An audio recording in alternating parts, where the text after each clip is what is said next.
Good morning! So, ayan, dumating ang aking Christmas tree. Buksan natin ang aking Christmas tree. So, ayan na nga, nabuksan na natin ang ating Christmas tree. Siyempre, follow natin ang instruction kung paano ikabit. Meron siyang letter A, B, C. Ayan.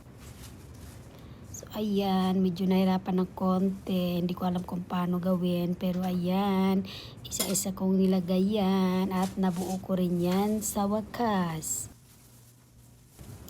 So ayan, syempre, diba? Isa na lang, mabubuo na ang aking Christmas tree. Churan! So ayan, may pailaw na.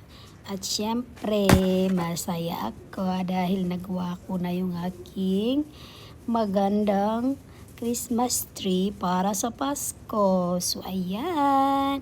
Isa-isahin natin, bukat-katin para naman lumapad. So, ayan. Diba? Ang ganda. Mayroon pa yan part 2. So, thank you for watching, guys. Bye!